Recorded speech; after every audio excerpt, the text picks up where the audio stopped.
The Moondrop Kadenz. Let's talk about it.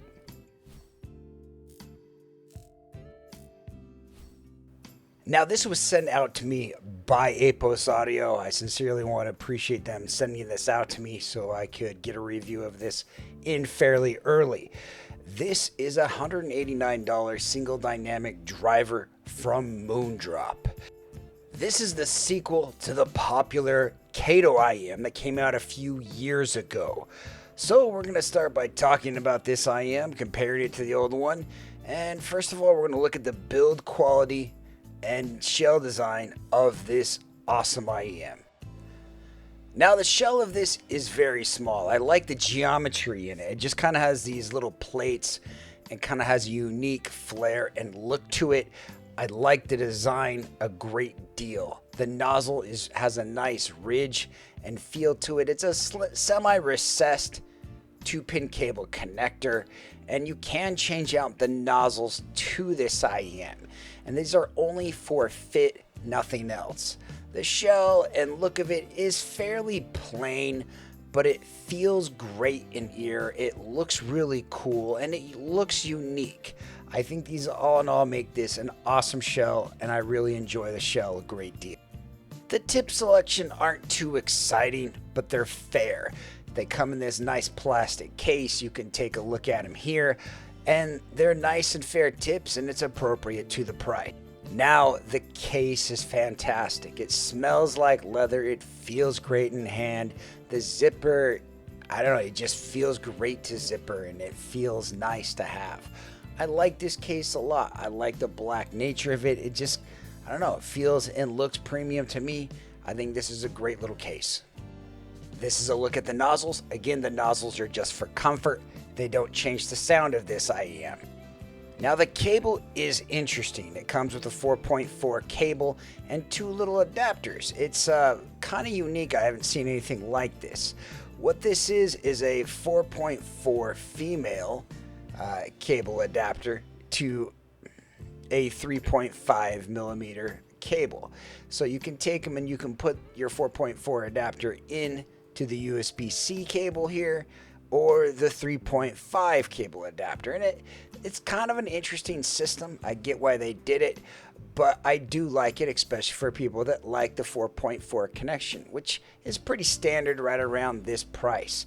I like the design of this. It says Moondrop on this. It feels and looks premium. Now, the feel and design of this cable is fantastic.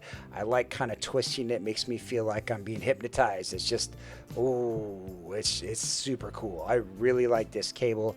It feels good in hand as well, and I think it's premium feeling. Now, it does have a functioning chin slider that works and stays exactly where you put it, and this is a fantastic thing for this cable. Let's talk about the sound. It has an airy, clean presentation, but not to my ears tonally correct. It's pleasant, but it's not something that I personally would say that's for me, yet it's enjoyable. It has good, clean vocals, nice technicalities, and guitar plucks sound great and pleasant, but drum hits don't. Some things can be a little bit too airy and sharp on this. The excess treble does kind of hurt me, and so that's kind of what I don't personally like. I think people, though, that like the Kato and like this tuning, I think this is going to be a great IEM for people, and I do find it really enjoyable on music. It's smooth, it lacks harshness, and it does a lot of things really well, and it's a fantastic set. Let's look at some graphs, then go from there.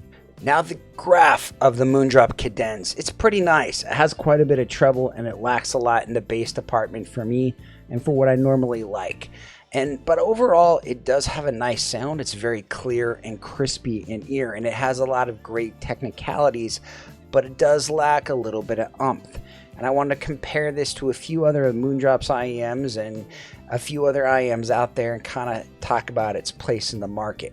The first one I wanted to show you is the Moondrop Kato. This is from another person's rig, and so a few things are going to be a little bit off. But the big thing I want you to notice is the bass response right here, or just kind of how the mids will work here. And so you'll notice that the Kato has a great deal more bass, while the Kato 2 or the Kadenz is a little bit bass light.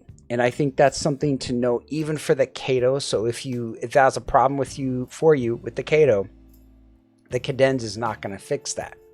Now, I want to show you my favorite IM, the Annihilator, and these both have quite a bit of treble. So I don't really mind the treble in the Kadenz, but the problem about it is that the bass response doesn't kind of even it out. And so that's kind of one of its faults, is just a little bit too much on that 3K barrier. And this is kind of like my upper limit of treble presence region. But for me, it is a little bit much, but it's not bad. It just kind of lacks a little bit of thumpy bassness. But overall, the bass on it isn't terrible, just not hyper impactful, unfortunately. One thing I want to compare this to is the Aria 2. Now, the Aria 2, if you buy it on APOS, it is, I want to say, $66. And that's a pretty fair price for this IM. It has a really nice case, not as nice as the Kadenz, a nice cable that can connect with a 4.4. It's a nice, it's a nice shell IM. It's not nearly as nice as the Kadenz, and it has a little bit more bass response and a similar tonality as far as everything goes. Am I saying that, the Kadenz is a worse IM than it? No, but there are going to be people that are going to prefer it. I do think the Kadenz is a better IM, but I don't know if it justifies almost 3 times the price in this circumstance. The next one I want to show you, not too much more, I believe it's about $70 more, is the Moondrop Blessing 3. I do think this is a better IM. I like the bass response and the overall tonality of the Blessing 3, and I think it has way better technicalities, and it's just an overall set for a few dollars more. So I think it's kind of something to know. Like for me, I like dynamic drivers that have a lot of bass in them because it's just kind of a fun approach to sound.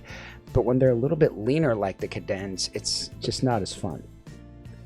Now, the $200 price point is extremely competitive. I wanted to show you a few IEMs that I would recommend at this price from different brands with a slightly different tonality.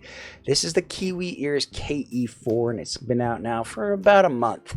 If you'll notice, here's something interesting. What happens is it has way less treble response here from this 1K to 4K, and it's just a little bit less in your face. And then its bass response and its lower mid-range is a lot higher and a lot thicker and larger. And so it has bass response is a lot better without a lot of treble being in your face. To me, this is a little bit more of a pleasing tone than the Kadenz.